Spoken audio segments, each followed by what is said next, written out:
kore pe ke o ke hufanga atu e ngahi talawhata pakakato ko ia o whanua. Pea mo e Lotu. Ka e ata mua ai pokalama whamawhalare hanga tonu. O e pompongini. Pea me he sila pelua, pea me he ATEIHO.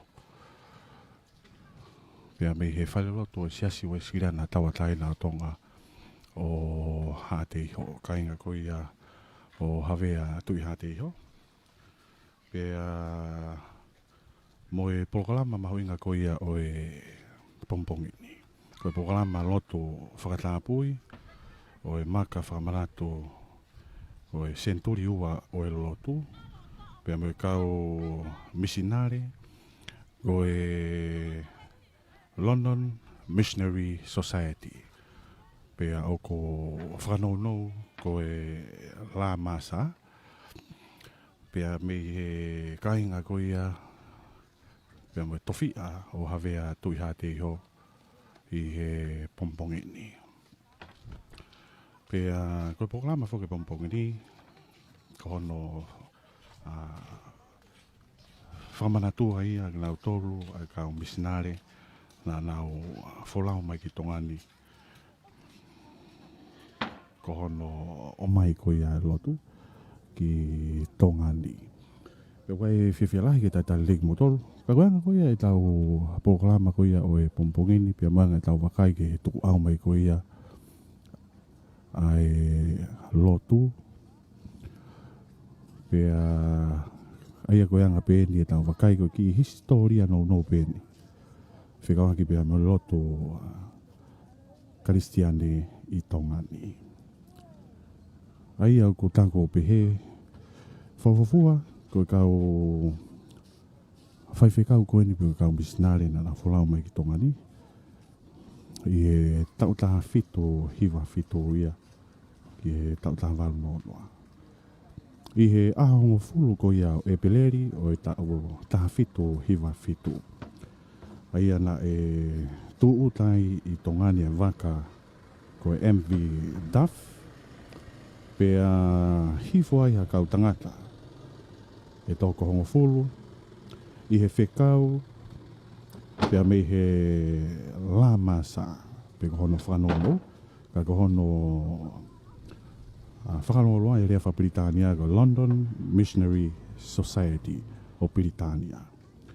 Ai ana nau wholau mai ki tongani ke nau kamata hono omi ko ia Lotu ki tongani. Pea i he whamatala ko ia, ko e toko taha pia dik nau tolu, nei os whanofo, ko e whaiwhekau. Kana nau tari ko toa pe, a e ui, ke nau toko wholau mai ke Pasifiki, ke whamawhola mai, pea mo o mai a e ongo lele ko ia o si subkalaisi, ke tau inasi ai i he oto wherenite. Aia ko e toko hongo fulu ko e ni, hange pe koe ne whaongo atu. Koe toko taha pe, na e whaiwhekau. Aia koe toko hongo fulu koe ni, koe ia Kelso, i rea Britania, pe ko Keliso. Ai ko toko taha koe ni, ko toko taha lalanga tu penuia. Pe he whoki ki a Wirikisoni, pe ko Wilkinson. Aia koe toko taha koe ni, ko toko taha tufunga. Pegia Shirley, pe ko Seri, ko toko taha tufunga pe moe. Pegia Bowell, pe ko Paweri, aia ko toko taha tahui koloa. Pegia Hapa, aia ko Hapa, ko toko taha ko ni, ko no tareniti, ko e fi, ko e filo. Pea mo Pukanan, pe i rewa tonga, aia ko Piukana. Aia ko e toko taha ko ni, toko taha tui kofu, pe begia kupa, ko e toko taha ko e ni, toko taha ia, nei tareniti, ki hono tui ko ia e su, begia nops, pe o nopisi, au ia, ko e toko taha ko e ni, na e tareniti ia ki hono ngauhi ko ia tata. Ka befo ki kia George Mason, pe ko vesoni aia ko e tokotaha ko niko tokotaha tufunga maka umea pe mo Carlton pe ko koritoni aia ko e toko hongo fulueni na nau folau mai ko ia ki tongani i he tala ko historia e tu au mai ko ia loto whakakaristiane e na wau mai ko ia ki tongani na nau mawaiwai aia na nau mawaiwai e nau lava o tu whaki atu pe kono whamafola atu e ngongo lei sisu kalai si ki he hou eki pe amakai whanua aia na e aluai pina e wahe ia paweri pe amo hapa ki ATEIHO ka e wahe ia visoni ki mua ki a muri ki mea pe a wahe i rewa koritoni pe amo piukana ki tatakamotonga aia na e wahe i rewa kupa ki hahake ke nofo pe amo e ki ai aia ko muri pe a nofo rewa seri pe amo no pisi pe fo ki a koritoni i kolovai hifo. Aia koe anga ia tala e tuku au mai ko ia ai loto whakakaristiane. Na e wholoasi i atupe kua whoki anō pisia i e taha ngahi wakamuri aia na e wholau mai ki tongani. Pea wholau ai whoki ai anō pisi. Na e whiria ia vesoni ia ke ne tuange tau mua a ngau e whakawhaiwhekau kai nofo pe pea mo e kainga ko ia muri ki hamea pea i he tala ko ia tuku au mai ko ia lot whakaristiani na e mauhoa i a vesonia i tongani pea i he ahuataha o e peleri i he tau taha fitu hive hiva. Na e whaponga i e tupou niwa i atu aho. Pea kamata i e whitaaki. Ai whonua. Pea na i kai ke loto e kau whaiwhikau ke ri aki ho nau ngahi api. Ka i he whakautuutu ko ia e whitaaki. Na e mahino he kai ke toi aungaha nau nofu i tongani. Ko ia na nau whakataha ki hifo. Ngata pe ia vesoni na nofo pe ia i mua. Pe mo paweri, pe ke a koritoni, pe mo hapa. Na nau nofo pe i heni i ATEIHO. Aia na e fie kau tau i fo. E aluatu ko ia kau whaiwhekau ki fo. Aia na nau pehe ko tokoni. Kau whaiwhekau ki a te nau tolu. E nau ngahi whenga tau. Kana i kai fie fua mahafu e kau whaiwhekau. Pea te nau fie kau i he tau ko eni na e whakahoko. Ko ia ne ririwa i e loto e kau tau o nau whehia ki he tuunga mātua MISINALE. Aia na e hola ai kau whaiwhekau o toi i he riku. I he whakalalahi ko ia e tauni whakahoko. Pea whaiwhai, o ilo ho nau tūkia anga, pea nau pehe e lerei ke nau whenga ki ha taha o ngahi hou eki. Ka koe ni hieni, na nau fuwaofi pea mo e kau hou eki, E wakai pepe lava taha o malu ki nau tolo. Ko iai, na nau whanonga tuai ki he kauho eki. Pea na e tari ki nau tolu he whahinga na nau o ki ai. Aia nau whanonga atu ki maufanga o hufanga ki ai. Aia na e anga ofarewa a whawhanua ke oange. Ha nau whawhe au ke nau o. Pe koe nau whanonga mai koe ki ATEIHO ni o wakai. Ho nau ngahi toko ua ko ia. Na nau whapaia ko ia. I he ngau e loto i heni i ATEIHO.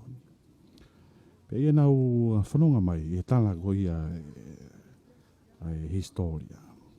Pia nau whanonga mai ko ia he ala. Na nau ua doa o ilo e sino paueri bia mo koritoni i he hala. Kai pefo ki kia hapa. Pia na nau omi lewa o whakahauko e lotu. Pia nau whakahauko ano tanu. Naka nau tolu ko ia kau misinale na nau tōtau i heni i ATEIHO. Ko e mātu ane nau tukuange nau mo ui ke nau omi o whakamafola e ngongo lelei pe nau wiku mālolo ai i a whanua mama o whau pe mei api. Nei kai wholoa mi ai e nofo whakatahare vai kau whaiwhi kaundi mau whanga ai ana e whia mau he hou e ki ke nau oange o whahoko pe ngahi ngā ue na nau tau ke iai ko ia na sisi i hawhainga maari e ke to e whahoko ha ngā ue whakawhaiwhi kau kai whaiho nau whaiva o hange ko e tufunga ko e tuki uka mea ko e maka umea nei kei whehi ane kina i peki nau tolu e he kakai pia nau tolu ake e maka ai ngahi whare ko ia na nau lotu ai aia nai pehe pe he kāinga tonga ia aia na nau ki mahalo ko e o pehe ko e nau lotu pia mo e nau hiva ko e nau whaka loa kau e ahua wha koe sanuari o tau taha walu nonoa na e tuuta mai ai ki tongani e taha e ngahi wakamuri pia mau whainga maari ai e kau whaiwhi kauni ke nau mawahe pia mei tongani hiria e ki mālolo ai ai whenga ko ia ke o mai e lotu ki tongani e whoke atu e kau whaiwhi kau ki muri po e nau ngahi ripoti o kumo ua ai whonuani i he tau pia i kai malu ke to e whai mai ha whenga e whoki ko ia e tūnga whaiwhi kauni na i kai ke nau sio ki ha fua o e nau ngāwe. Ka ko ata ai lelei o e nau ngāhi ngāwe. Ki he whāhinga na nau ngāwe ki ai pia ko whaikerekere ho nau ngāhi toko wā. Mo e tau mua e nau wholau mai ai ki tongani. Ka ko hono o mai e o lelei ko ia o sisu kalaisi ki tongani. Ia ko e ngahi tānoa meri e pa manatu. Ki he historia o e lotu whakakaristiane i tongani. Ia tau whanonga mai, tau whanonga tu whokieni ki ono teo whamanatua e he siasi uesiria na tau atai na o tonga a e SENITULI ua e lotu. I he konfenisi ko ia e siasi i e mahina. Pawai e fia e tau kau whataha. Pea mo e programa Lotu Fakatāpui e Maka Fakamanatu e SENITULI ua e lotu. Mo e kau MISINALE. Pea bei he grupo MISINALE a London Missionary Society. Pe ko L.M.S i hono whakanonu i e towhia o hawea tuiha ATEIHO i e sila pelua i e pompongeni.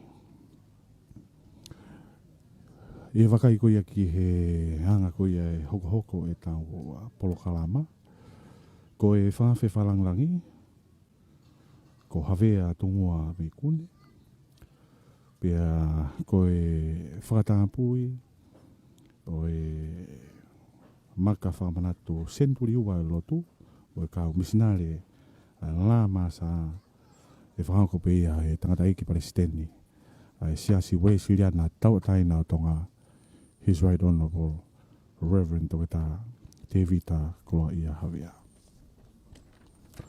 Ko e tokotaha kua maraki ke le whakatau ke i atu e tau polokalama.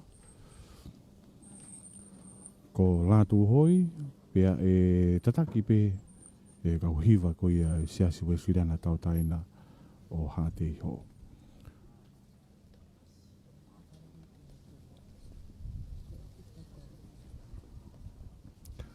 Ko rea taitari, ai wamana ke whahau ko whereti whautsuia, ko himi uluaki, wamana ke whahau ko ia Ameria whakahiku o uiha veikune. Pea o kahiri pe himi uluaki hoko te piki o Lotu, wamana ke whahau ko ia Reverend David Haukinima, pea be Tala City lahi. Pea hoko te peke loto ai eiki, tataki pe he kauhiwa. Pea hoko te peke he wholofola. Aia koe re son uruaki, tō ebe me tohi koe ia ngahi sāmea te vita wahe watolu. Amara ke whahoko atu ia o saiasi vei kone, koe re soni hono wa, me he tohi koe ia loma wahe angfulma wha, vesi fitu ki he hiwa. Amara ke whahoko ia he skeritari e Tala City, ko toketa o laki mano pau. Pea o kahiria e hoko atu ai pe ki he historia ko ia o Maka. Aia o uhinga i tau whakataha pea mo e pokalama whamawholareanga tonu o e pompongeni. Amara ke whahoko atu pe ia e fuiwa kawariku. E hoko tai pe o kato ai pui tua ko ia ai historia Maka Fakamanatu ki he tatala ai pulonga ko ia Maka Fakamanatu whako pe ia whawhalangangi e hawea tungua wikune pe au kahiria e tau hoko tai pe ki he hiva antema pe mo e kauhiva aia ko e whahiva ko whahoko tauwha. Pea koe hingoa e hiva, koe haleluia ko tawikuna. Aia uiai e solo a whewhine, aia ko hepsipa pāonga, pea koe solo tangata rewa ko sioeri afu. O kahiri pe ai hiva antema, e tō ai e koloa e aho, pea me he whawhe whalanglangi, pea me hawea tungua vikune pea o kahiri ai koloa ko ia tō pea me whawhalangi te tau toki hoko atu o kau whakataha pea mo e pōpō whalau maari pea mo e Lotu Fakatāpui o e Maka Fakamanatu SENITULI ua e Lotu pea mo kau MISINALE ai London Missionaries Society. Ai e whahoko pe ia e tangata iki presidenti o e siasi, His Right Honourable Reverend Dr. David Koloa ia hawea. O kahiri e pōpō whalau maari e, pia mo Lotu Fakatāpui e hoko tai pe ki he rea whamaro, o mana ke whahoko pe ia he setua talahi, e sāte ki afu, pia ko himi tuku, e whahoko ia toketa masaso pāunga. Pea kahiri pe him tuku e hoko dai pe ki he keresi. Aia koe pui tua aina e tau polo kalama. I he pompogini, pe wai e fia ke tai leia tonga anoko toa.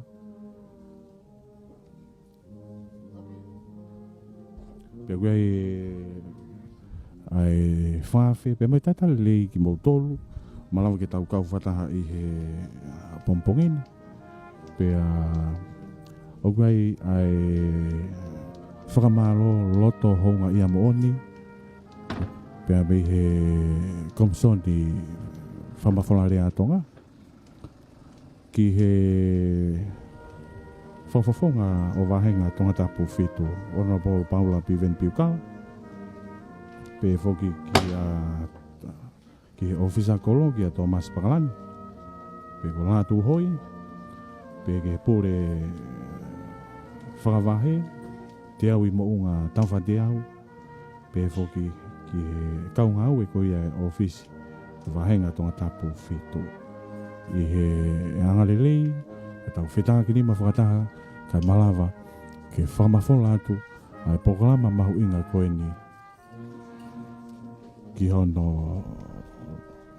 Lotu Fakatāpui koe Maka Fakamanatu SENITULI wa Lotu pe me kau MISINALE o London Missionary Society pe me sila pe lua pe me ATEIHO koe time da tangpi koe kau whawhi o si mea hei de kau whawhi koe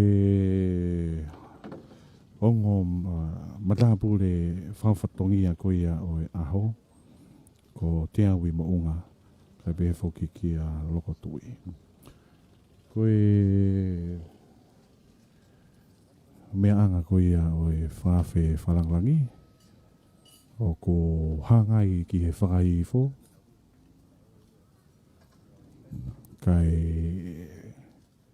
hitu ki he whake i he loto hala tau whahau pe o wai fia ke tau kau whataha pe amo programa koe a o pompong ni koe taha wukene kai programa ai au tau whanunga atu maari atu pe ke tau kau whataha moia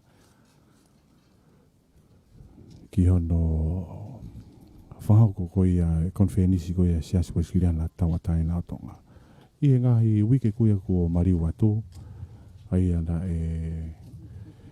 malawa ke kamata i mai siasi koe siriana koe a whas moia whi.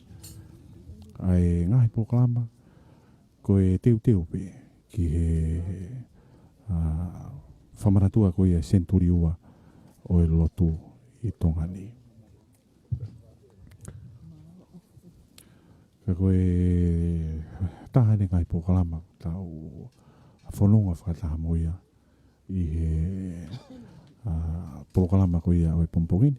Pea ulawe i be he tau programa tau tolu uaki lere foki ai konfenisi a tau tupu.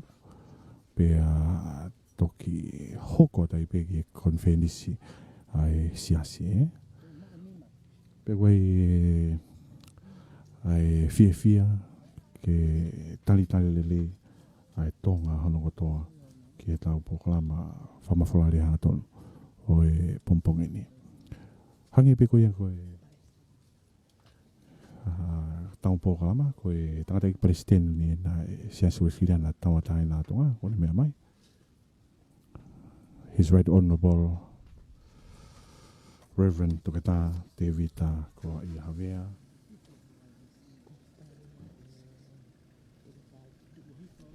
Ai ko taitana le ia te vita haukini maka pe foki tangata ki whaiwhikau ko i siasi koe sirana tautaina ko i o ATEIHO whaiwhikau whatai tau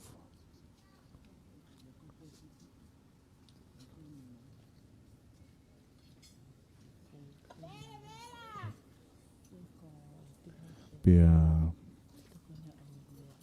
ai a foki koe whahiwa koe o siasi ko te vita tui lape pea koe ongo toko ni rewa wei a Owen Vea ka pe foki ki a Iskoka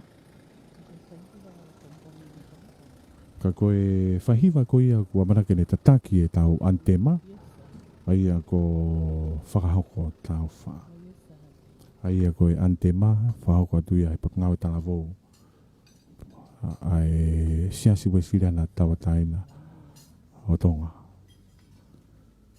o ATEIHO.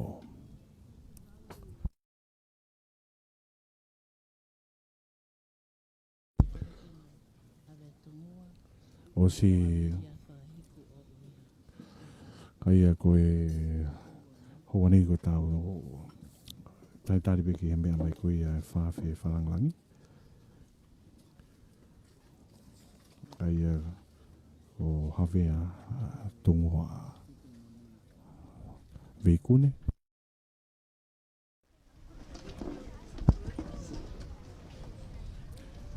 Ai a koe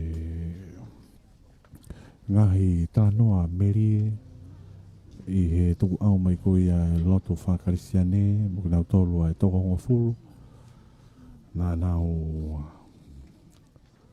whalau mai ki tongani ko tau mua ama ki hono o mai e o lele o tau whamo i ki tau inasi moia pia neongo ai whalolo mai tānoa ka ku hafu ai ai he whanua ko tonga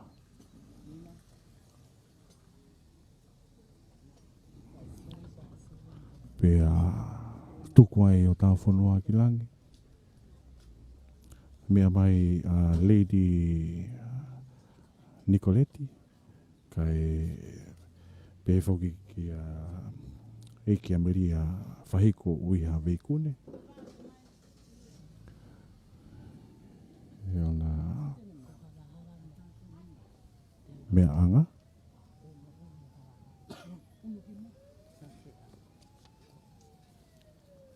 ia koe ongo matapure whawhatongia tiawi maunga pia mahalahala pia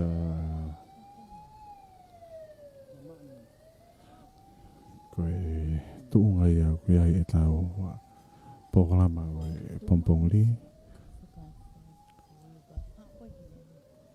pia moe whawhalanglangi kone mea mai havea tungua veikune. Aia koe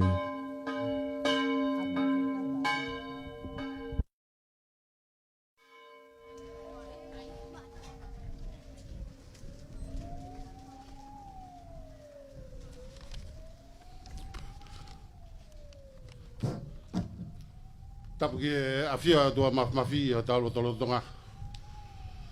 Tapu ki kere e ki o hawharewhisi. Whatapu atu ki whawhalangi. Tapu si ko hawea tungua. Tapu atu reiti ni korete. Ama Ameria whakaiko ui. Mai whare o e tui ATEIHO. Tapu atu te au maunga. Peke a loka tui. Mai whare a matapure. Tapu atu ki takataik president. Lahe o sia tonga. Tokta te vita koloa ia hawea. O whatapu atu ki e kautaki Lotu. Kotoa ngai potsias kotoa pe i e kolo e gini. Pe whatapu atu e botol kawa. Ngi botol kotoa tau kau e he koeni. E malari koeni. Whatapu atu ki e tataik whewhkau o e potunga ue. Kau maa e se tua tāpa mo e skeitari. Ka tuwe mua ke u whahokoko atu e anga tu e tau polokalama. Ki he ahoni. Ka hiri pe e ku whahoa e whai atu e lea taitari. Whawhe e a Fred Faucia. Ke ni whakahoko. Ai lea taitari o e ahokoeni. Pakahiri pe ia. Whakahota e kau tauhimi uraki. E whakahoko atu ia mea atu ki ai Ameria whakahiko o ui. Veikune. Pakahiri pe ko ia whae tau Lotu. E tataik whewhkau malolo. Kau e whewhkau trasti te vita hau ki nima. Hipi ko ia whae Lotu e iki. Kau hiwa. Lawa te tau wholofola uraki. Whakahoko atu ia e osaias veikune. Wholofola no ua. Lawa atu ia e SENITULI. Ai talasiti. Tokta ulaki mano pau. Pakaheiria. E whahoko atu e fuiwa kawariku. A historia o e Maka. Pakalawa ia. Whawhe e whawhalangi. Hawea tungua ken tatala o e Maka o e aho. Hokat ki ai hiria. Whae kau. Ai whahiwa antema. Mai kau hiwa. Pakaheiria e toha koloa. Me he whawhalangi. Hawea tungua. Pakalawa ia. Whaia te tangataik Palestine. Tok tā te vita. Kola ia hawea. Ai poupou whakalau maarie. Mo Lotu Fakatāpui o Maka. Patu lea whakamalo he se toa talahi sa te kiafu. Pahiria tau him whakaos. Whakauatua toki tā masaso paunga.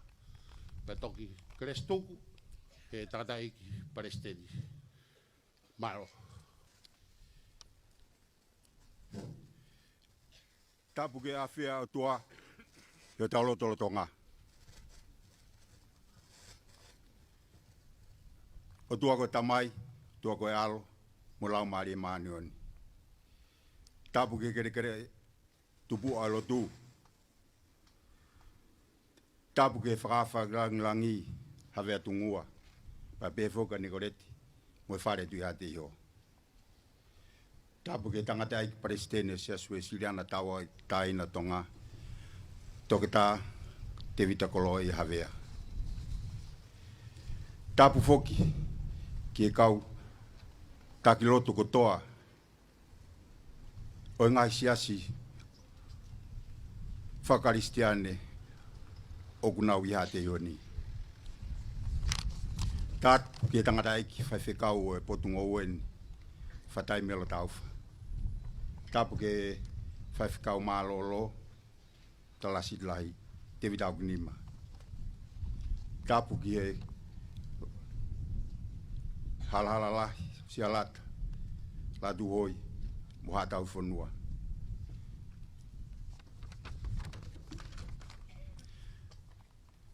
Tapu ke kau tangataiki, mo kau whineiki, o Lotu o siasi o ATEIHO. Ka tā ke motuani ke ne whakahoko, a whatangia rea tari o pongpongini. Tau whakawhetai pe ke he tua mafi, ne tau loa mahao, pe ne whakawhanga maaria e mea hono kotoa, pe tau au sia ia e malari o e haoni. Ko e aho pena e palani, me i mua, aia e ai pe aho pe heni, ke tau whakotu o e Maka Fakamanatu. O e kau misinale na nau tō tau i o tau koloni. Pe neongo, ko e mea whakamamahi, na e hoko, ka akui kai ko e tau i heni, ke Fakamanatu ai pekia, mo mea na e hoko. Ka ko e tau i heni, ke Fakamanatu ai koloa lelei, na e tuku mai, e kau misinale. Ko e Lotu, ko e ako, mo e ilo. Pea ko e koloa lelei ko e ni, na e tuku ia i he kere o e tu i ATEIHO. Ko tu i ATEIHO e aho ko iana ne whakawhei mai a kau misinale. Ko hawea tu i ATEIHO vesi. Pea ko tu i ATEIHO e aho ni. Ko tu i ATEIHO vesi.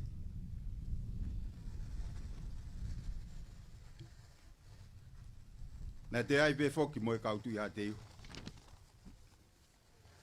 Na nau o mai ai ngai me lelei ki e koloni. Ko tu i hawea, tu i ATEIHO, hawea sene fatu. Na ne fotu a lau toi si pure anga. A tere si. Whakahiki mai. Mo e koristonga ki ATEIHO. Peko e ahoni, ko tau au sia ai university. Ko fotu ai university. Ko pasifitonga i ATEIHO. Ko Lotu. Ugos fotu i ho tau koloni. Ko ai ngai siasi ko toa pe whakaristiane. Pau tau whakawhetai. He tali rei a Lotu i ho tau koloni. Ko ngai monu ia ko e ni, o inasia ia e koloni. O maatunga pe ia he mama na e whakaulo mai e kau misinale ko e ni. Pea tau Fakamanatu ia i haoni. Ko ia ai, o go fia ke whakafofonga, a tamatu i ATEIHO, whaiwhekau e wahenga.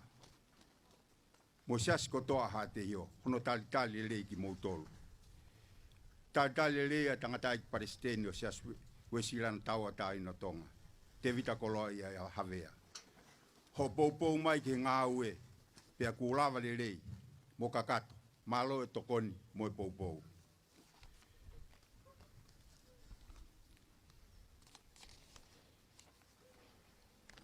Ko tali rei foki, mo e kau taki lotu kotoa, o ngā siasi o ATEIHO ni. Ko e Maka Fakamanatu, ko whotuu. Ko Maka Fakamanatu, ko toa pe ia, o ngā siasi o ATEIHO. ko Fakamanatu o tu uta Lotu i o tau koloni. Pea moe koloa lelei na nau tuku mai. Ki kau ahi ko toa peo ku tau kau whatahe pongpongini. O mau tali lelei ki mo tolu. Malo e lava mai. Ke tau tue whakataha hono Lotua mo tatala ai Maka Fakamanatu.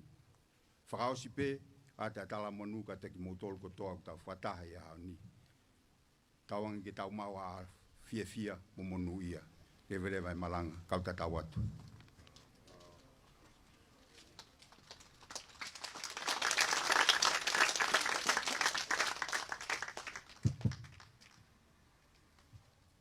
Whalafola he mi, nima ngeau whaango fulu mā nima, mo me hake ke tauhiwa.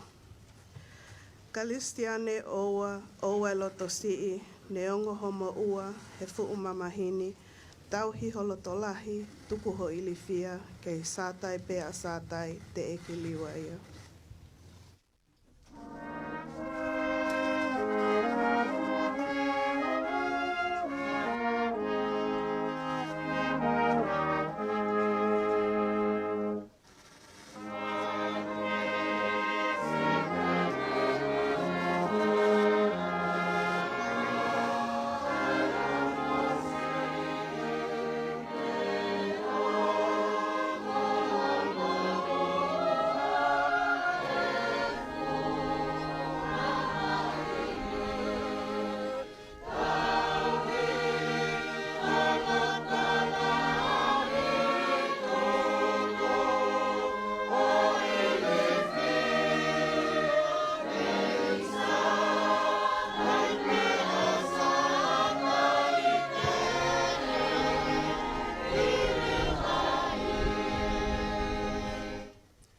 Tangata whakamama okne ilo pē, I nasi he tangata ke tangi pē motoe, pē okne ukuma mo whakamau o tali ke hoa e hoko ai malu.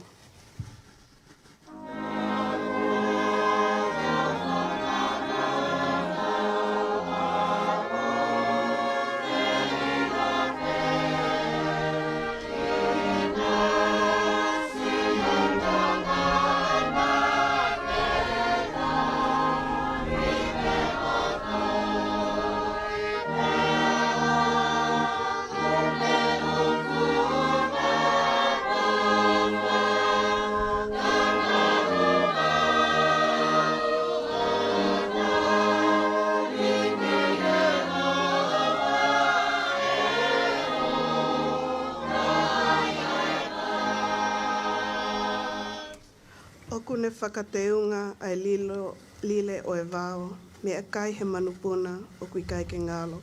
I nasi ene tufa ai lango mo hee, kai hua noa ki taua si ene whangapele.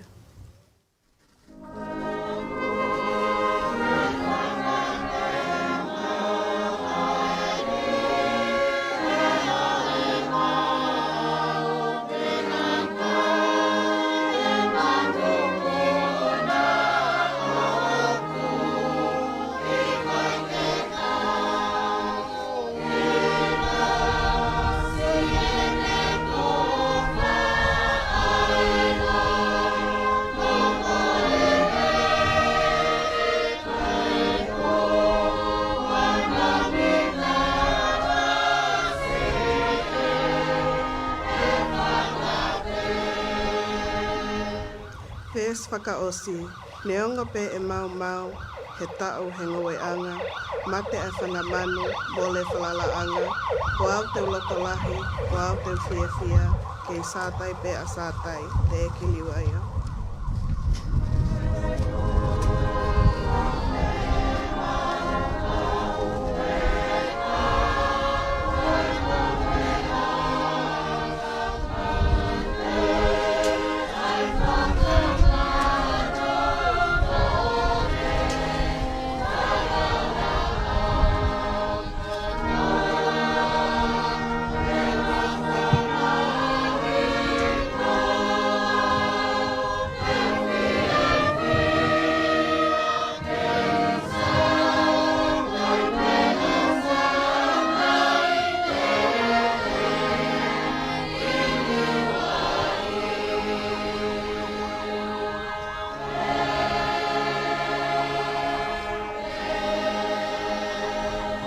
o mea i fo. Ke tau lotu. E o tua mawhi. Ai a Fiona. Koe o tua o ngahi kuanga. Pe mo ngahi tō tangata. Pakoa o mai ka mau a honi. O mau ke o tua aki. Ai a Fiona. Pek mahino ke mau loto. O ke tū ki mua. Aho a Fio. I he mau mea kotoa be. Ko tau ai manawa ofa. E nā ke ofa pehe, nā ke wha ki mai o alo pere. Pea hifo tau he funga klos. Ke hui ai mau hia. Pea mau wausia ai pongi whakoloa koen. Pea mau ke tala loto io.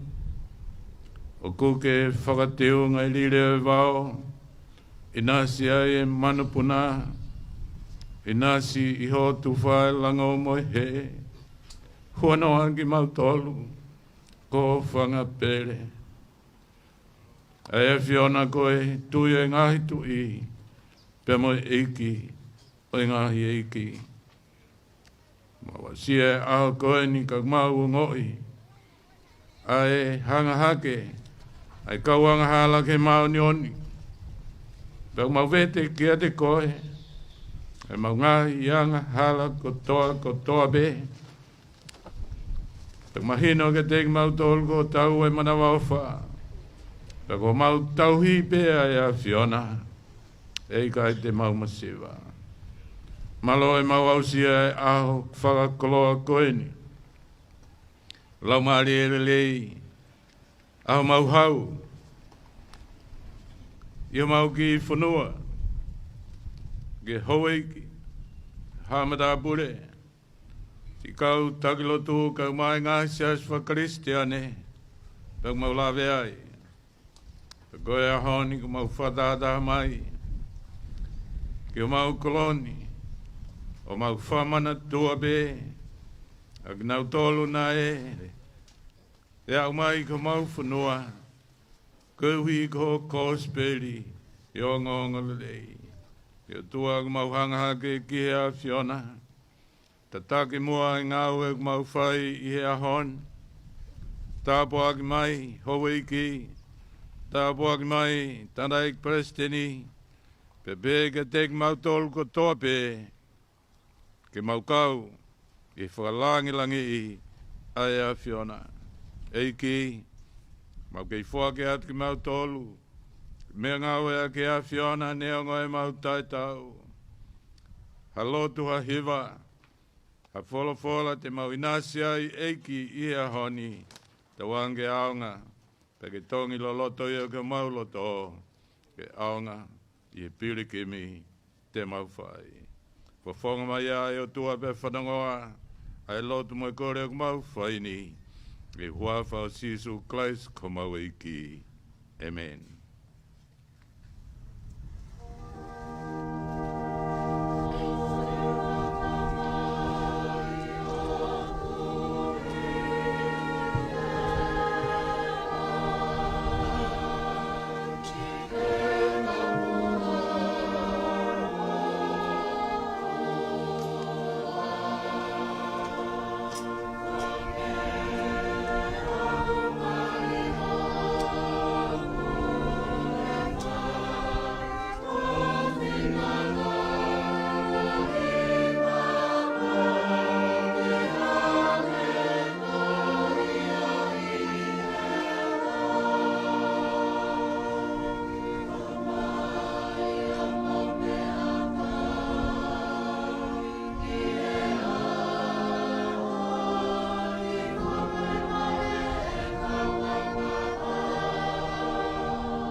Ko luak sam whakawhetai.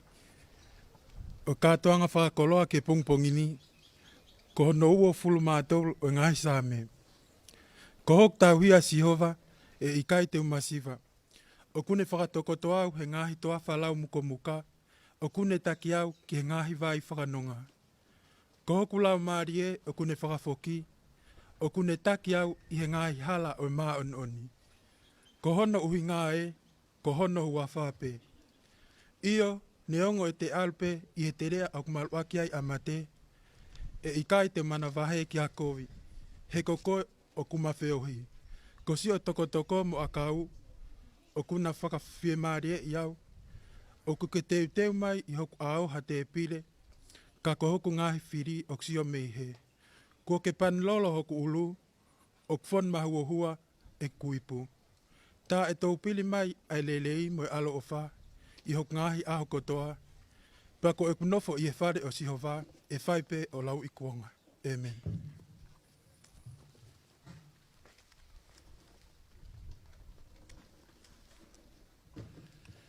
Ko e le soni hono ua e lau mai Lotu Fakatāpui e Huatani. O to e pia mi he ipseria Paula ki he kakailoma. Honga fulu maa wha o e wahe. Te ukamatalau pa mi hono fitu e vesi. O tuku ki hono hiva. Loma vai tā wha. Vesi fitu ki e hiva.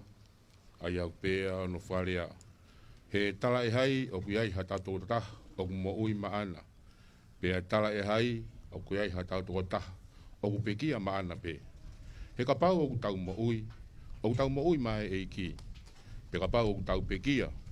O ku tau pekia mai e ki. Ko ia. Pe ku tau mo ui. Pe ku tau pekia. Ko e mea ai e ki pe. A ki tau tolu. Seuke. Ko mea koe na e pekia Christ mo toi mo ui. Ko e uhi a. Kene eiki ki he pekia. Mo e mo ui. Whatawas. Amen.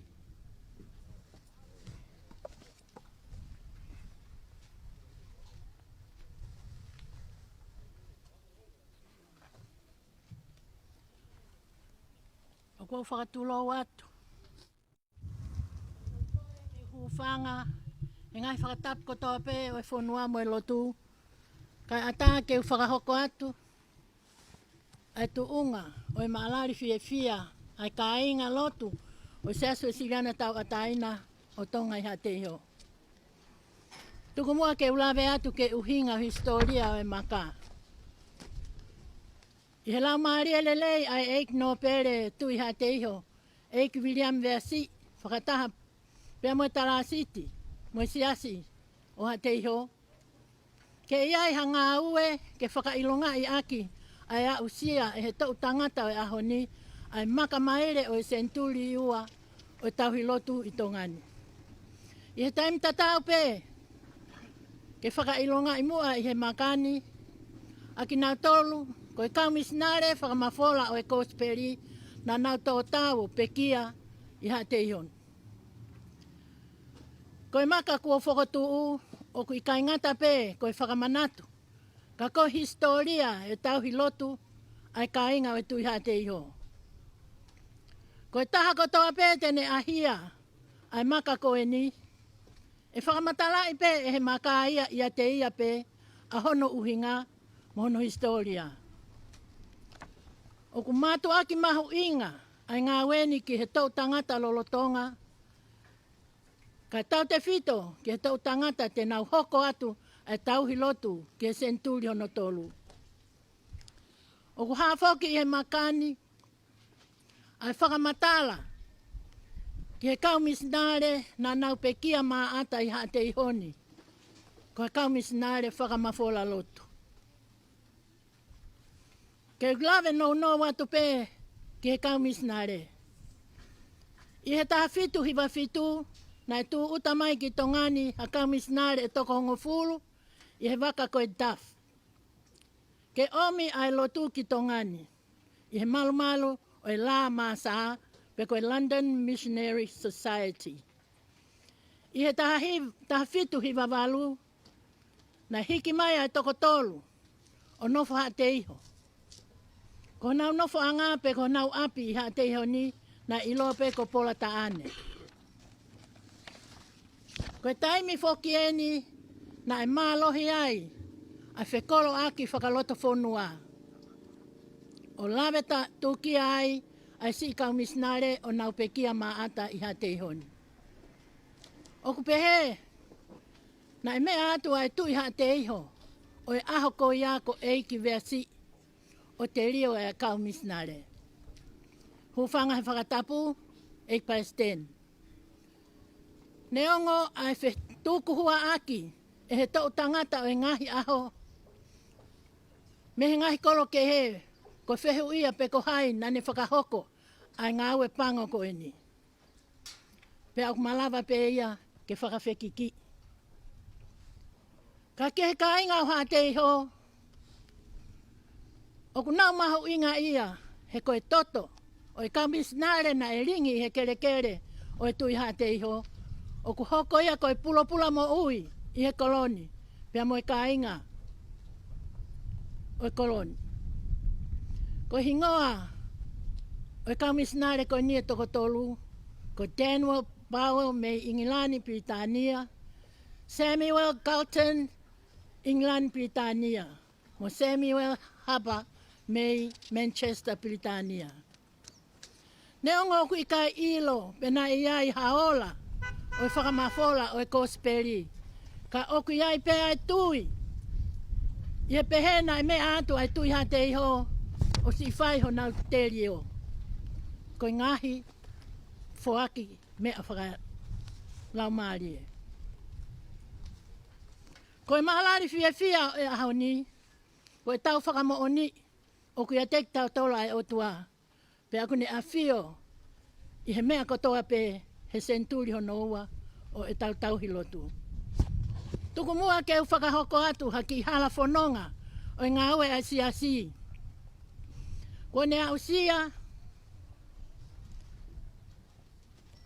i he amanaki teu o e SENITULI hono ua e Lotu. Pea teu to o mea lalahi atu pe o kamata pe ia me he taha hiva hono hiva. Neongo nai Lotu fuoloa pea ATEIHO ka koe uhi koe ngahi historia te to mai pe me he taha hiva ono hiva.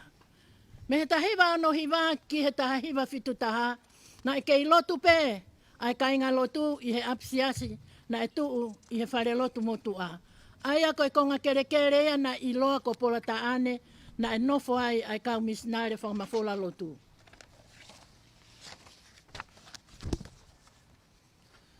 Na toki hiki mai ai kainga Lotu ki he whare Lotu fo ou hili a hono hufi i he ātol taha o siulai tahiwa whitaha.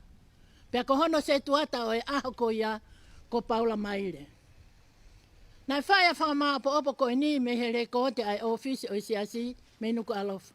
Pea oku au tui, oku aonga lahi eni ke he tau tangata ki mua o e Lotu i he kolo ko ni. Pea pehe ke he tau tangata ki mui i hono mui aki o ngā ue ai siasi. Ko ATEIHO ni na e ikai ke hoko koha wahenga. Na e hoko pe ko siasi whakakolo. Ikai ke aha no se tuata whakonfenisi. Ka na e whai whekau pe i he malu malu. O i whai whekau pule o i wahenga pea. Ko i wahenga lahi eni he na i kau ki ai a veitongo.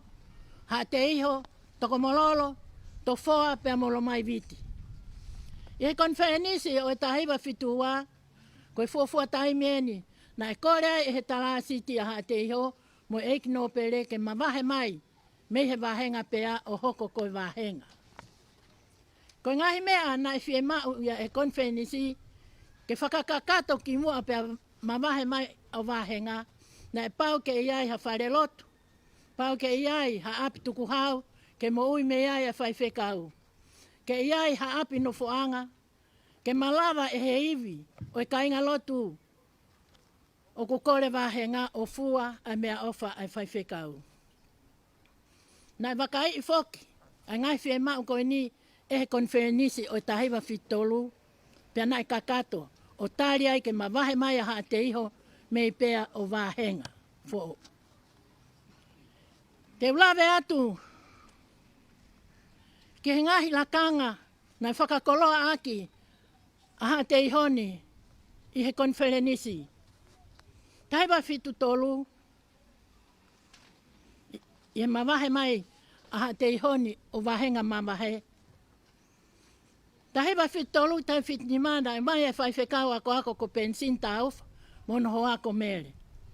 Taiwa fitu ni ma ke taiwa fitu ko e whaifekau hoko ko a fitu Maka mono ho ako pipiena ko na tok foki mai e na ngau e whakamisinale i Papua New Guinea. Tahiwa fitu ke wau noa, whaiwhekau toa pasi tau mai pēau mo sela. Tahiwa wau noa ke tahiwa wau tolu, ko whaiwhekau ko se kona tau ngā kawa mo ofa. Tahiwa wau tolu ke tahiwa wau nima, ko whaiwhekau ko hawea palu mo losi. Tahiwa wau nima ke tahiwa wau hiwa, ko whaiwhekau ko whehoko whanaika mo eleveni. Tahiwa wau hiwa ke tahiwa hiwa noa, ko seone ki te au saafi pena e tau peia e taha. Pea tahiwa, hiwa noa ke hiwa tolu, ko ula whanua pea mo huafe. Pea he tahiwa hiwa tolu ke hiwa ano, ko seone fifita mo lupe. Tahiwa hiwa ano ke he wafe maa whaa, ko wai se ere maa noa mo mere naite, aia na e tau ia e walu. Ko he wanoa wangau maa whaa, ke he wangau maa ano ko timperi lau noa mo lo seti, na e pekia e whaifekau ko e ni, pea oku ne toka i mamana mau aho. Koe wafe maa fitu ke wafe tataha, koe whaifekau ko o kalanikata mo halame. Wafe tataha ke wafe tahano, ko whaifekau ko mateak whihaki mo maata. I he wafe tahano, ke he wafe wanoa, whaifekau ko Daniela tā mo ua mo sola. Pe he wafe wanoa ke he wafe wafaa, ko pulonga atonga iki mo siunipa. Pe he wafe wanima, whaifekau lolo tonga ia ko whatai melo mai lahi. Tā uwha mohono hoa ko whatai. Ko ni ihi eni, ai ngai whatongia me he konferenisi ICRC, nai whakainasi ake ai kau tangata mo e kau whewhine, o siasi wesiliana o ATEIHO ni. Na e sea he komiti ako, a seone nā whiewhia, ko ne pekia. Hoko atu ia seone nā whiewhia, ko toke tā ana tau whi urunaki, ko ne pekia. Sea i he komiti paanga, ko toke tā hua kama me riku, ko ne pekia. Sekeritari paanga fuoloa taha ai siasi, ko Reverend Tevita Haukinima, pe aku ne kei lau maarie pe tala siti lahi. Pe tokon sea i e potungangu a whawhine, ko fui wakawariku. Me mipa fuoloa taha he ko sirio ai ngahi siasi i tongani, ko fui wakawariku. Ko tare kita hono ua, ai potungangu a whawhine, ko Reverend mere whakamaringa ki waha mausia. Ko tuunga ni o whawhine i he siasi, Wesiliana ho ATEIHO. Tau whawhetai pe, i he SENITULI ua ko e ni, kua whakaata mai ke kau a whawhine i he taraki o e kosperi. Ko uraki whawhine malanga o ATEIHO, ko reti whaotisia. Na whakahoko e ne malanga i Hawaii, pai e ne whoki mai ki tonga ni, na ne haupe mo e ne tohi hiki.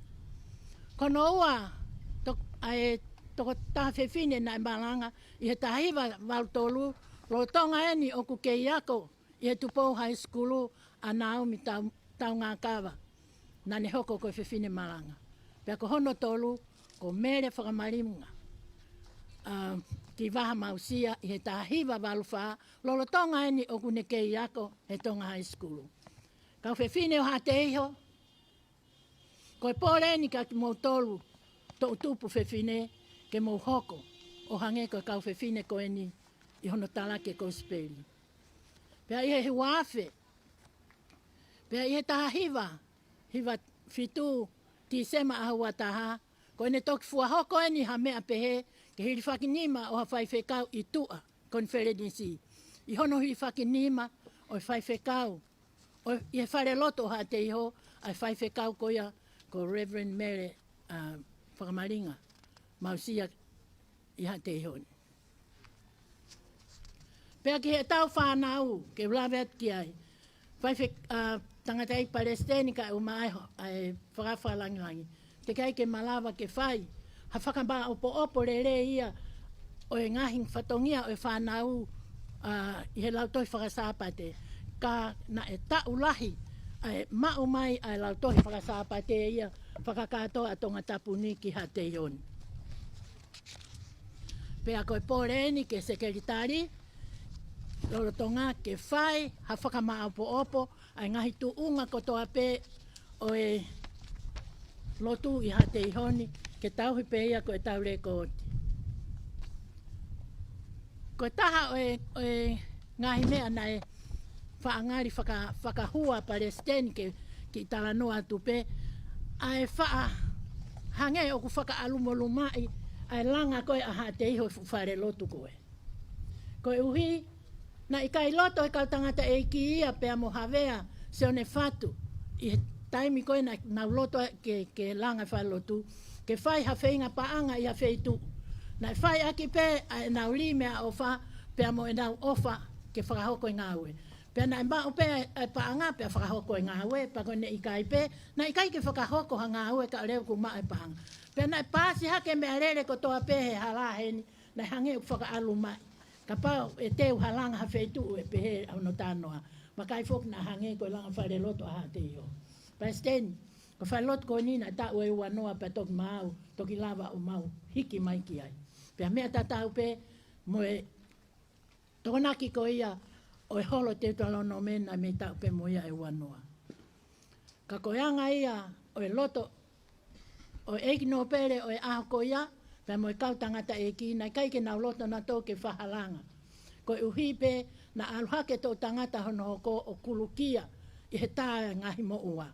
Pea nai pehe pe, pea ko amanaki pe e kei pehe pe a ATEIHO. Kono whakatoa ko tua o whātu, ko ngata iai whakahoha. Malo.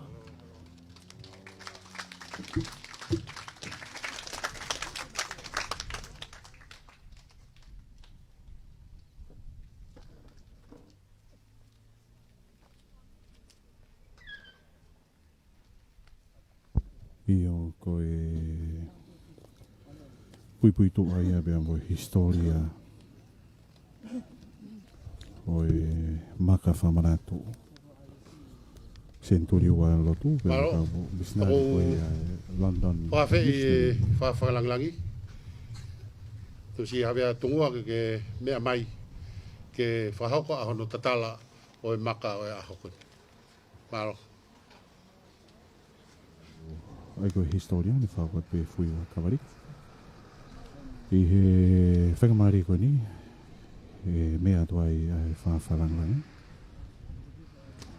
Hawea tungua ki ono tatala koe Maka Fakamanatu.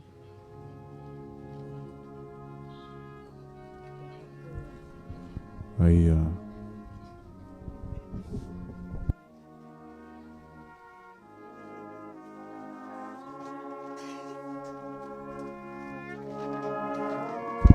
pea to pea mo Lady Nicoletti pevo ki he tata ki Palestine e siasi Westfield na tau taina tonga.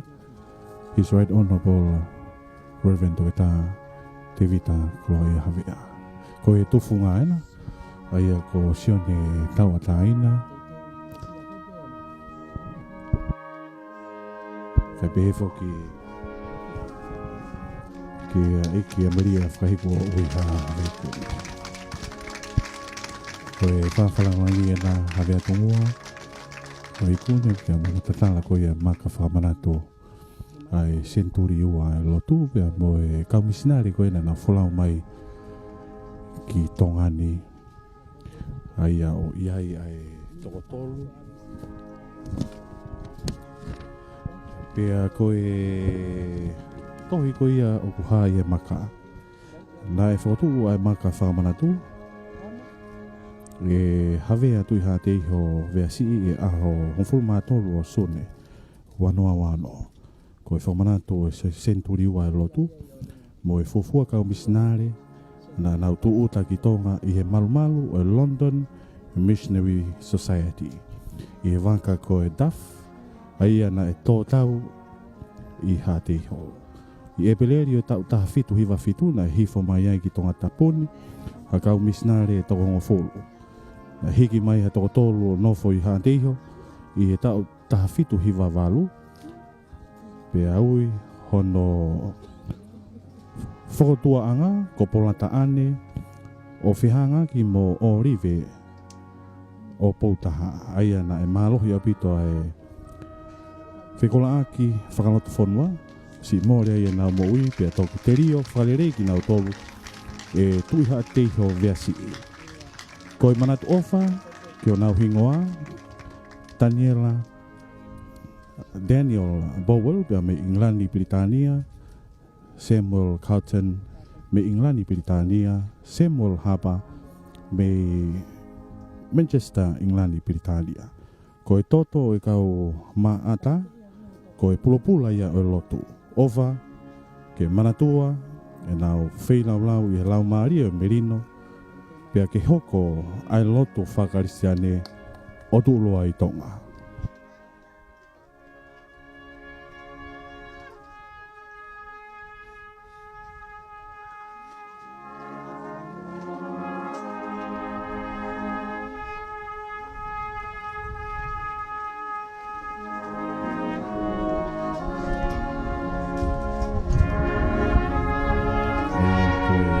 Maka Fakamanatu SENITULI wa Lotu I tonga pe maka MISINALE London Missionary Society na ito tawi ATEIHO.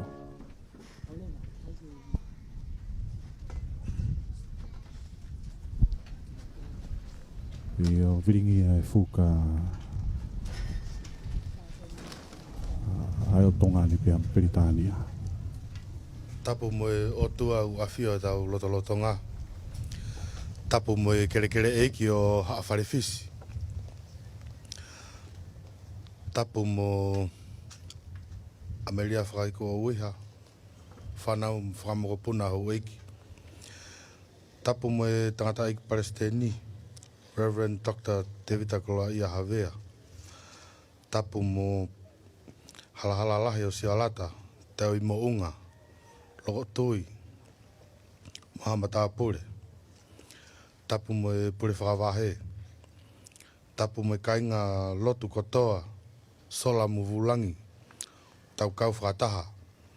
He Lotu Fakatāpui ai Maka Fakamanatu. SENITULI ua o Lotu. Kau MISINALE L.M.S. Talangata te au whaikitua.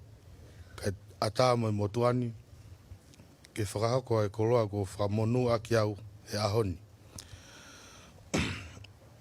Tautu whakataha e ahoni ke Fakamanatu o whakaapa ai mo ui mo whilaulau e kau MISINALE e toko tolu o L.M.S. Samuel Harper, Samuel Carlton, mo Daniel Bowell.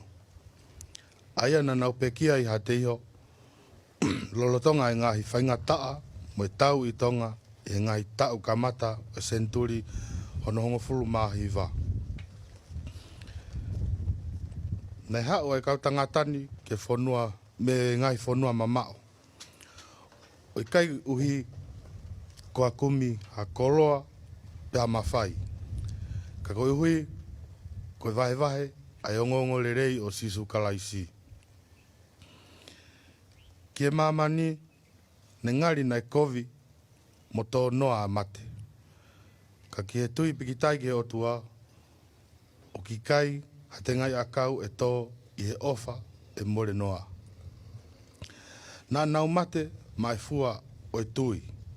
Peu haa mai ai whamaha o ingani e nau whilaulau I e wholofola e eiki I e sione vai taha ua vesi ua whaa. Koe mooni. O kou talatu ki ate ki mautolu. Ka pau e ikai mokulu ai te ngai uite ki he kerekere pe a mate. O ku nofo taha ai pe. Ka ihene mate o tupu me ai fua lahi. Koe toto ai kau tangata toko tolu. Dai hoko ia koe whatuanga whakalongolongo. Na nau whakahai ai fua to tonu o ri oa. Nau whaki ho nau ka hau. Ke malama mai ha hinghengi fo ou I tongani. Hire ngahi tau hongofui tau me iai. Iono whokotuu mao Ai ngai makatuunga whakalao, o whakalao maarie o e pureanga, o e pureangani, e malu o ene awhio, tui i siaus tupo uluaki. Nei tatupu me, mo mo ui whakaofo ai merino, mo e tui, na whakaamu, mai whonuani. O whakamalo lahi ko ka inga sila pelua, ko mo whakahai, e ngai tau lahi, ai mahu inga, o manatu. O tauhi ai talanoa mo e tuku whakaholo, ko hui ke oana ngalo, ai pula na e tō, pa ke ilo he tō tangata ka hoko mai, ai mahu inga o tui, loto toa mo e wheilau.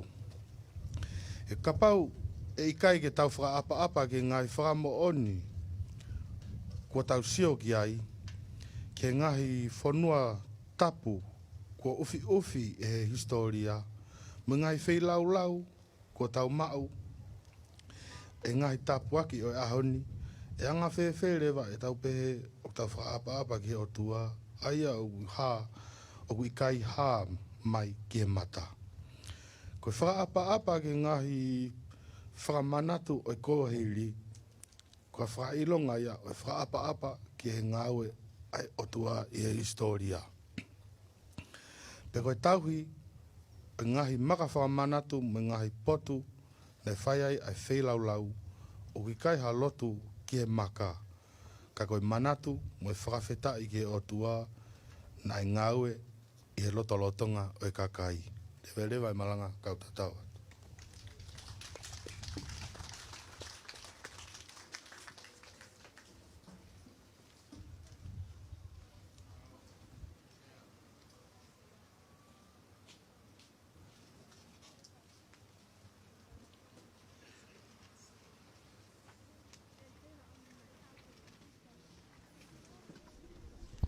Tau hoko te pihe ki he hiwan te ma.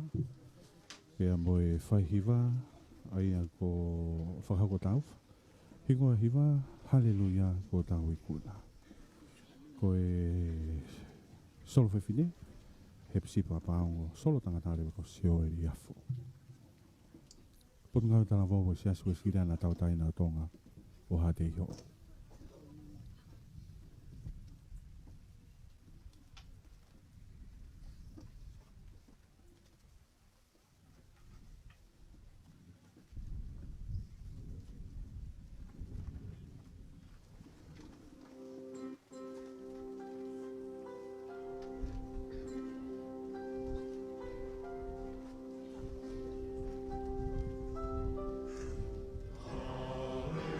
Hallelujah.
Mea te pue.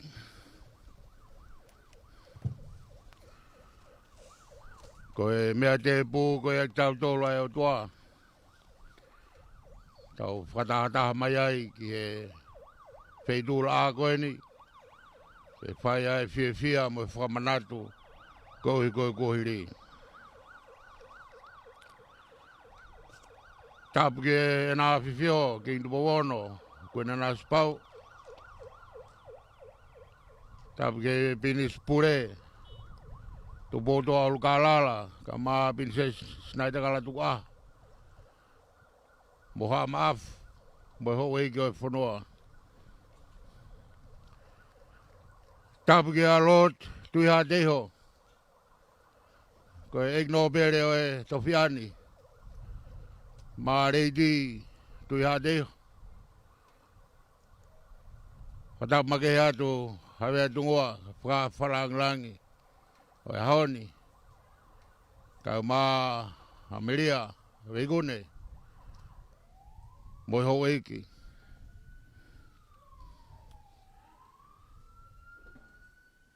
Tau i mounga ka ma tau pateu.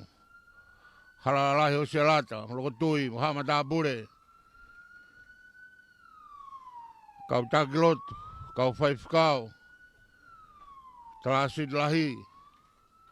Se tua tā ka ma whaifkau e pot ngā weni. O whakapapa, o whakatulo watu. Ka whakatu e whatongia koeni. Malo e koloa ko tō. Hawe atu ngoa. Hake whana whanange whaifkau ke whai mo atu hao malanga pongpongi. O koloa e maka ia koe ne tu e hara ka ke be ngai maka ke e au ngai e tau ho mo fatong ia ako whakamaro lai au bito wa whakai atu e maalari o e honi ho whamanatu mai ngai mea mahuinga o e tauhi o e kai ngani ka mai tau manatu mo whakapapa ke kohiri e mau whawhitai atu maro e mau kroa pe ke roti lei ko tatak tau tolu kia e talasit lahi ko pia e whamaro magehe kisi kau whai whakau koen nau lava mai ko tau SENITULI wa nia e Lotu ko SENITULI wa nia e saswe siriana ko SENITULI wa nia e Lotu yo tau whanuane ko katoa ngai ko katoa ngai tonga be mo tua ko mo lava mai ahoni ka kato e tofia e tui ATEIHO pe mo Lotu e ki whatongiani tau whai fia mo whamaro he tau bita ko mo mau whai ngamari ko e historia aia ko mea ko tohi tau albe ngahi ko ngau tu ai be ni na tu ki tohi at be mo ngahi mea ta wha aki ko tui ko talanoa tuk whakaholo me ngahi tau lahi whikawa be mo kau MISINALE ko eni na te jaha whai ngamari ia ki whakamao pop po ke ahonu ki ahono Maka o tohi ki ai whakamatara pe tolonga e talanoa ia ko ia ki ngahi tau tangata whamaro tapu do fuiva talanoa lilei ko whai ka mai ngawe ko tuhoroaki i ATEIHO ni na hau be kau MISINALE tau nia e uangea uawalo o tau fia e ahoni ko hi ko e tōtau e tokotolu ko ene toki tau uangeau e SENITULI waia ko uangeau uawaru ho tauhi au e koloa ko ene hawe atungoa penai kai iku lau noa neongona e whakafoki e toenga o e kau la mahasa kana e toe foki mai be la mahasa ki mua ki e ke tūta mai ai whaifkau ia i haha ke a lore. Po mai e kau tahisi e la mahasa hawa e hape mo ta feta lotu ai a rea motua langa e whare lotu e sia ko ve yongo te kai tūta mai tō masia hape mo e tō taha e kau tahisi babau lotu ai a pare whau putua neki pare langa i mo e whare lotu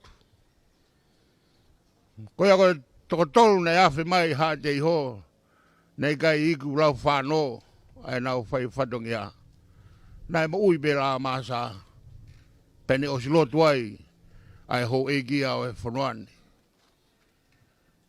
toki whakakai ngā lelei ai lotu e sirana ia he tawalu o wā me tawalu au no pe asirei koe lotu ai a tau whaahau pe hange koe tu mo ungai be ai lotu koe awa mai ki ahoni koe whiwi o ku whakatalanoa ki leson me ipseri koe mea koa ahai a ki tau tolu. Pe koe whiwi au tau whai, pe au kai behono tari, koe tonga au, koe ATEIHO au, koe Kristiane au, koe Wesleyan au, pe ulahi ono ngahi tari,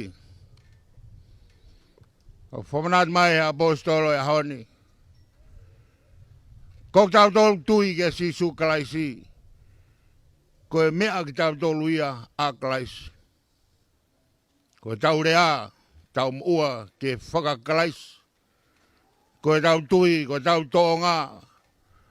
O tau whaamu ke puke ki tau tolu e kalaisi. Ki konga tohi e pongpongini. Koe tau mo ui. Mo e tau mate o kalaisia. Na uhiga pehea e pe kia sisu kalais pe toi tuu mi he mate. Ko hike eikia he mo ui pe eikia he mate. Pe longa ngā tolu e tui kia te ia. Koe nau mea kato pe o kalaisia.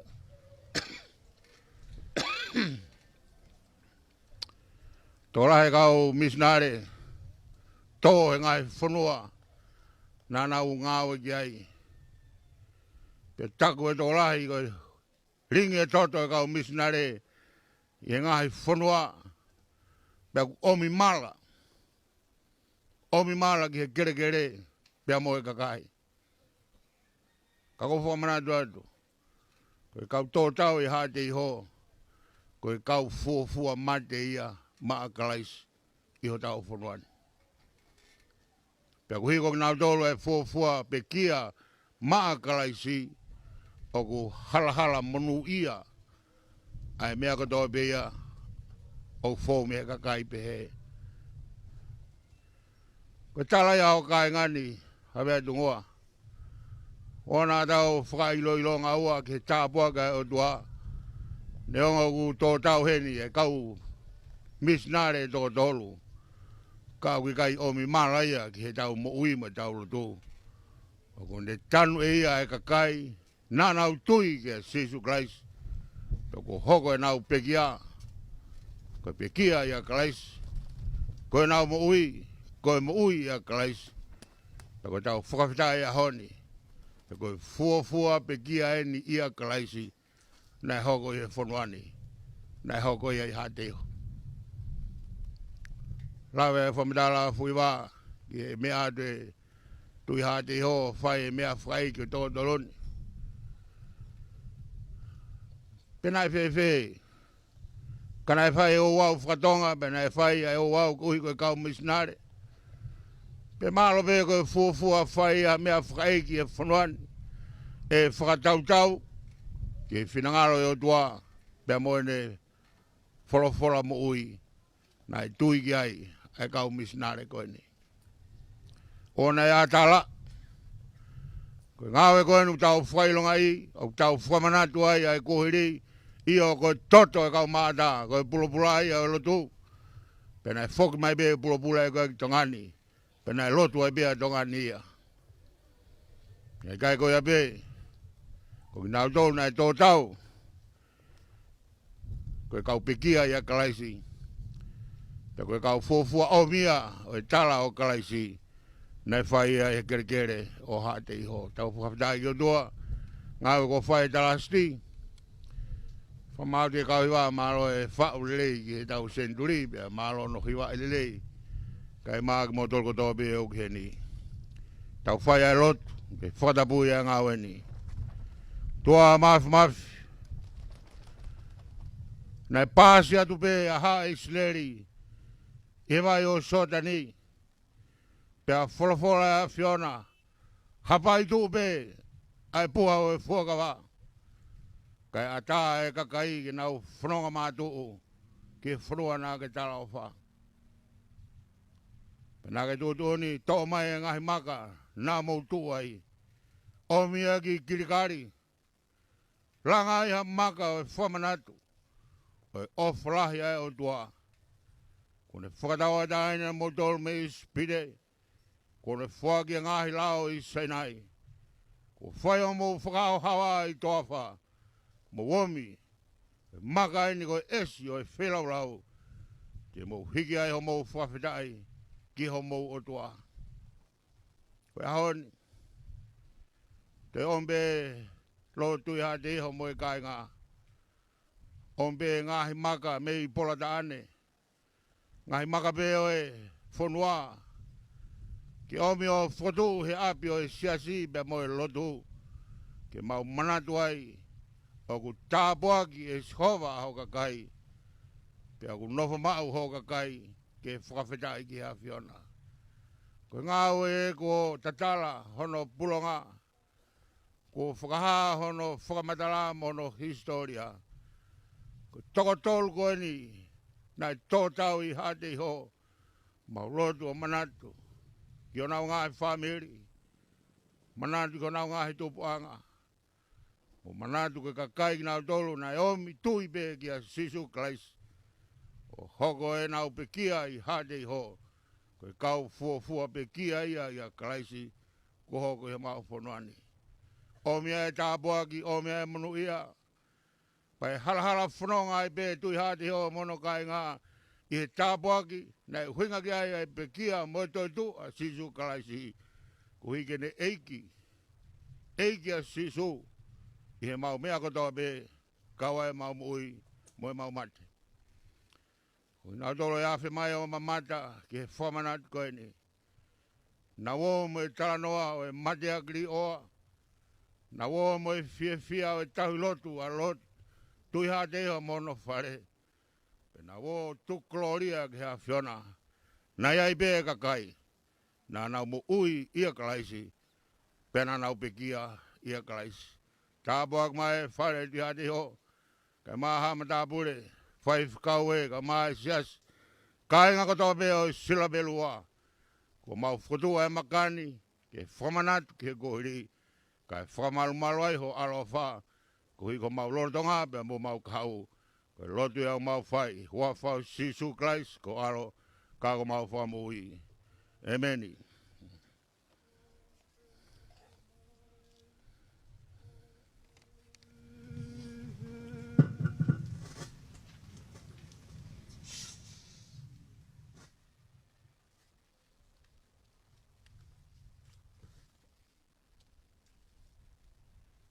Tapa mo e afia tua mafi io tau loto ngā pia kou kore ke u hao atu he whatapu kato ko whai he rea taritari o e aho kai atapa mo e motuani i whai beha tala ngofua i whai hawhaka malo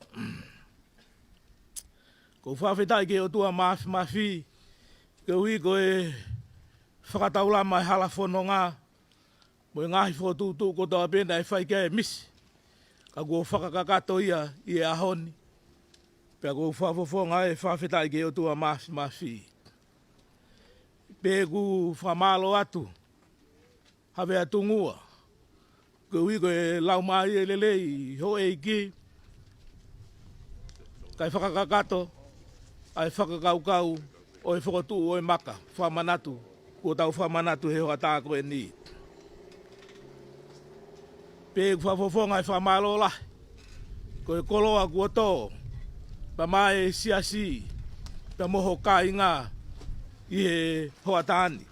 Maulau monu ai mo maulau tāpuaki. Ko hui ko e koloa kua whakakoloa aki ki mau tolu. Pē ku whawhawhonga e whamalo la. Tangata ik Palestini. Ko hui ko e Lotu. Mo e whakaino hino, mo e tāpuaki, mo e whekau, o omi, mautolu, i he hoa tāko e ni. Tangata i Palestini, hoko peho o whakaloto lahi, ke to e whakaai ai pē, whanau tupu e whonuani. Lolo tongani, kua o toko wanoa, ai kau ngau e whakamisinare, e tau tupu o ATEIHO, ki ngahi whanua kehe o mamani, ki Afrika, ki Siaina, ki India, ko ngahi whanua kehe pē. Ko toko wafulu e wau mai ki a haoni, pa kua e toko whau ke ngau e lolotonga ia. Ko e fuoloa taha, o whiofia ke tau e whanoa. E ne ngahi ngau e ngahi whanua, o kuikai whaau ki ai Lotu. Koe whakaloto lahi o e hoatani, o kei tawhetauriki ia.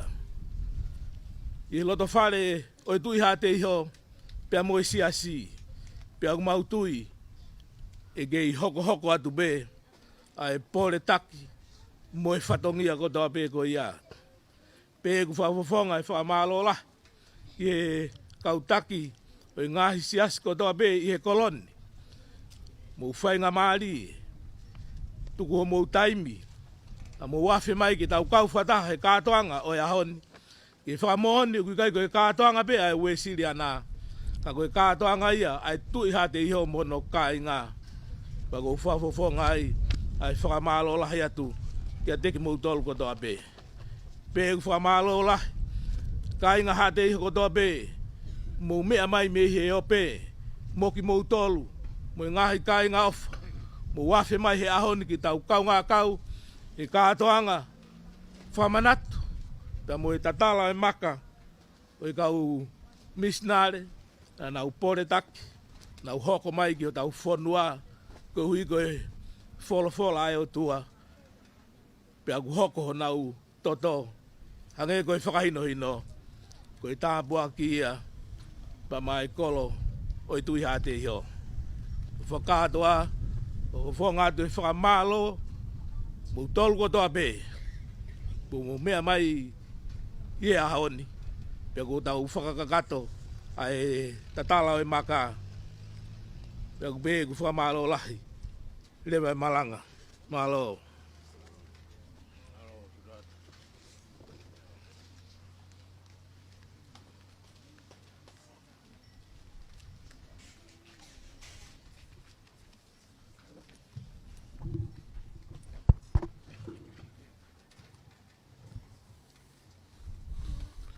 Koe wholawholahimi, tuku e o wau Lotu Fakatāpui, Maka Fakamanatu SENITULI ua, e Lotu, Maka MISINALE L.M.S i ATEIHO.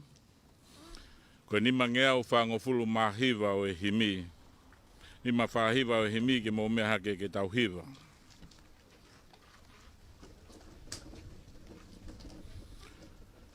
Kehe ke ofi pe kia te koe, ko e ku hori e mo e ku toe. Neongo koe hala, fou i e whaingataa, ha mea pe te ulawa, ke mau ai koe.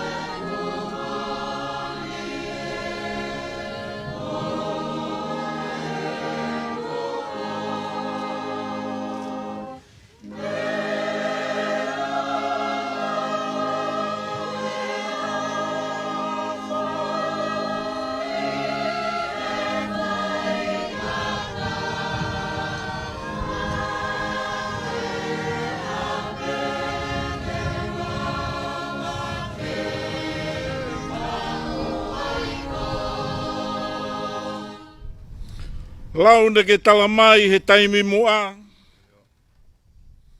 Ui kai halafi he whaingofua. Kai haofi mai koe ofi ki he afi. Ke he ke ulawe ai kia te koe.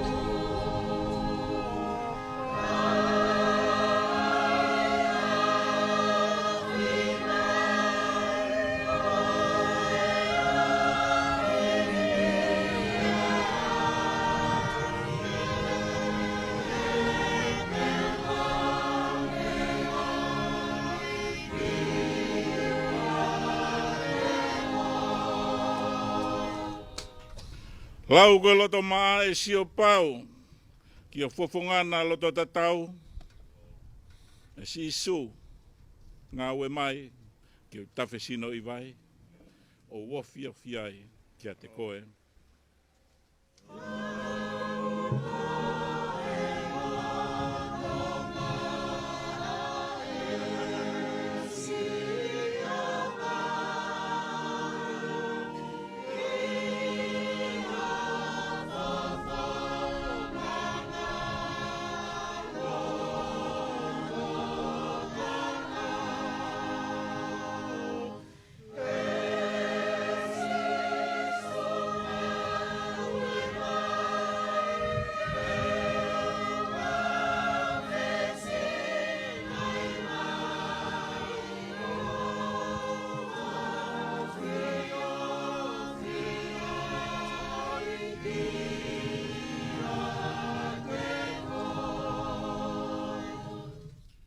Lau oku taki taha hono kolosi, pe kono hala ke whakaofi. Hoku kolosi e, te ufua fia maari e, kehe ke wofi be kia te koe.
Koe kres ai eki ko Jesu Christ, koe oflahi ai o tua ka tau te mai, mo whio hi lau mari maone ni, ke a tau tol ko tope ia o tai ngata. Ameni.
Koe whasi whawhonua ia. O whakatoa ke tau Polkalama Lotu whawhetai. Pea ma Lotu Fakatāpui ko ia e Maka Fakamanatu SENITULI ua e Lotu. Mo i kau MISINALE ko ia ai London Missionary Society. Ai ane nau tōtau. I heni e sila pelua i ATEIHO. I nau wholau mai ko ia. Ki he o mai ko ia e on lelei ho tau whakamaui.